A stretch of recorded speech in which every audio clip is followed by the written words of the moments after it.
Most people think the most terrifying verse in Revelation is about the mark of the beast, or the tribulation, or the Antichrist, or the lake of fire. But the verse that stopped me, the one that has not left me since I first found it, is none of those.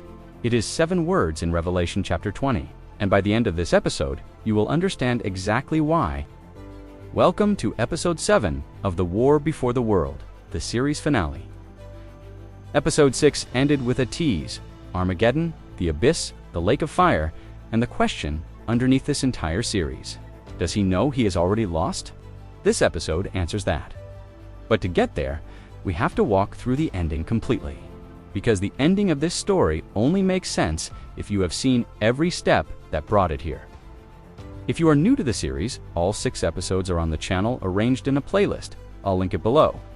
Let us begin where episode 6 left us. The adversary is running for strategies simultaneously: blinding, counterfeiting, prowling, lying. He is still prosecuting believers in the divine council day and night, as Revelation 12 confirmed. The hierarchy from episode 5 is still operating: principalities, authorities, world rulers, foot soldiers, all of it active and coordinated. Before we go in, if you have been following this series and you are not subscribed yet, hit that button. This is the finale. Everything has been building here. Now, Revelation chapter 16. From the mouths of the dragon, the beast, and the false prophet come 3 unclean spirits that look like frogs. In the ancient world, frogs meant plague. They meant murky water. They meant the dark places where things grow that should not grow. These spirits go out to every king of the earth and gather them for what the text calls the battle of that great day of God Almighty. The location is called Armageddon. Here is something most popular treatments miss about this gathering. Armageddon is not primarily a description of 2 equal armies clashing on a field. It is a summons, a mobilization.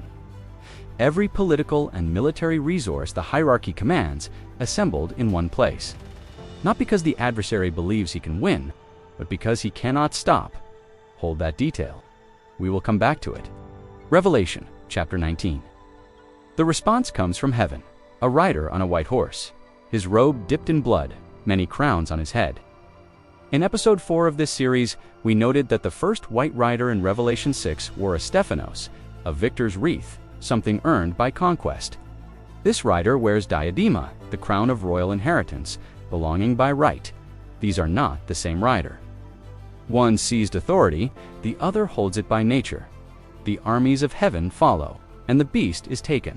The Greek word is epies, not defeated in combat, seized, arrested, apprehended by a superior authority. The earthly administrators of the hierarchy, the beast and the false prophet, are cast alive into the lake of fire.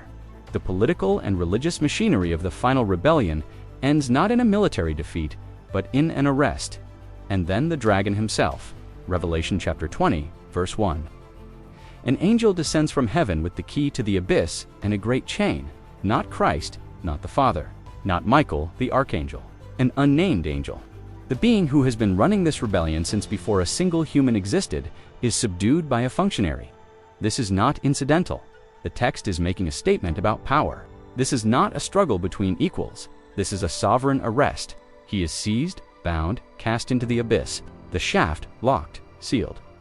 In episode 5, we established that Legion, a collection of demonic beings, begged Jesus not to send them to the abyss before their time.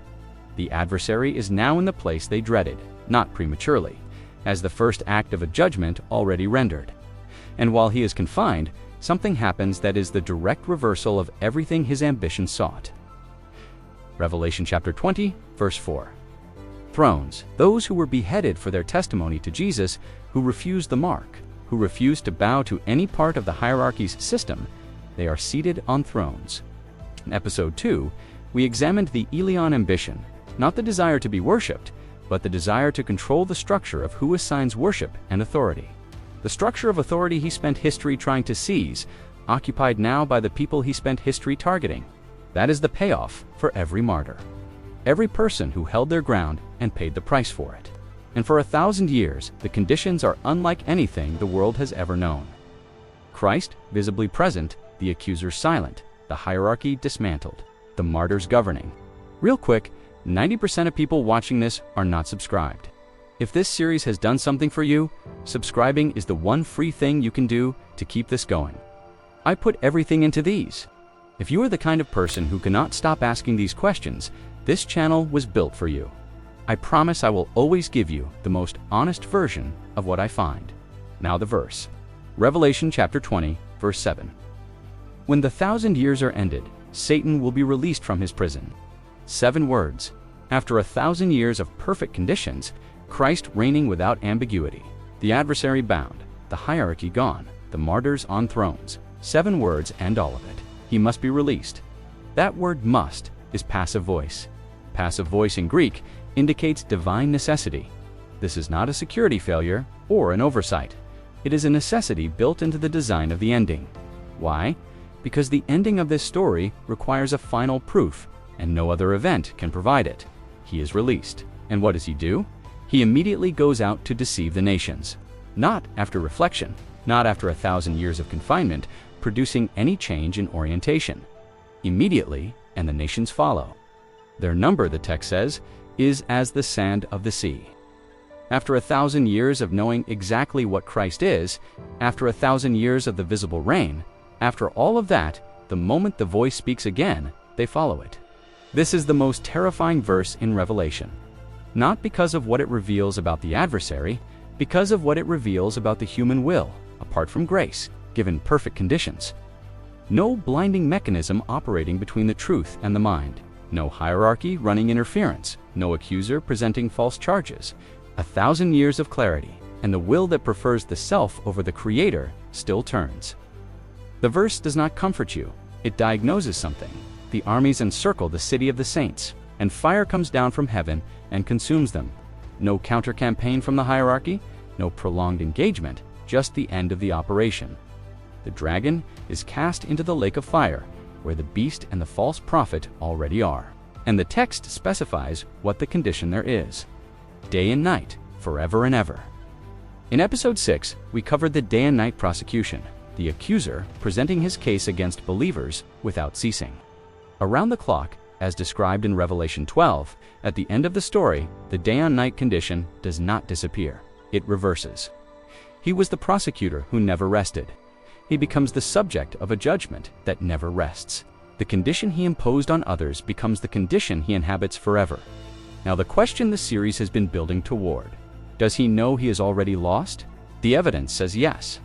Demons in the Gospels recognized Jesus and shuddered before he said a word.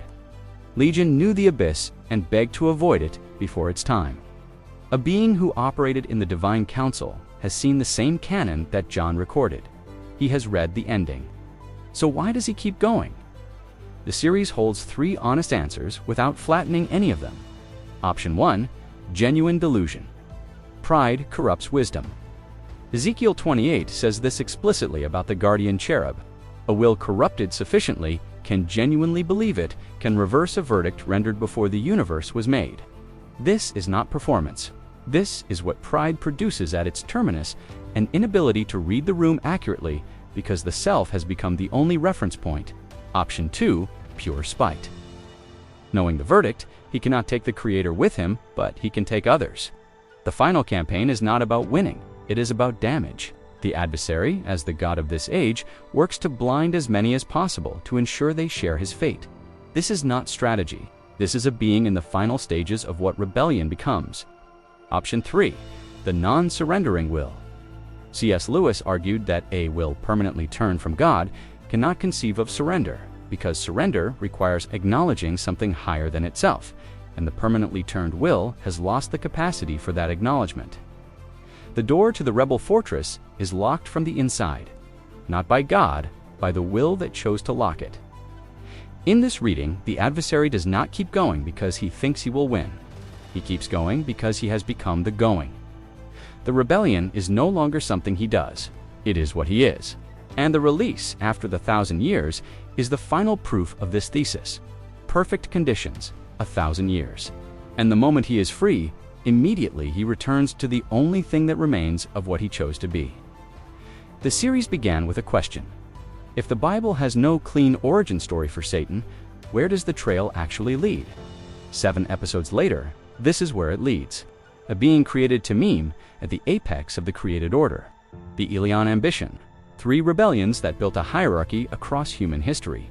The Cross, the legal verdict, 2,000 years of operation under a sentence already rendered. The Final Campaign, the arrest, the Millennium, the release, the fire. And the answer underneath it all, sovereignty was never challenged, not once. Every act of the rebellion, including the rebellion itself, served to show the universe what a will permanently turned from God actually becomes. Not liberated, ruined. That is the series. And that is the ending. If this is something someone in your life needs to see, send it to them. You do not need to say anything, just send it. That is how this reaches the people it was built for. Subscribe if you have not already. And everything behind all 7 episodes, every source, every argument that did not make the runtime is in the research documents on Patreon and Buy Me a Coffee. Link is in the description. Thank you for watching the whole thing.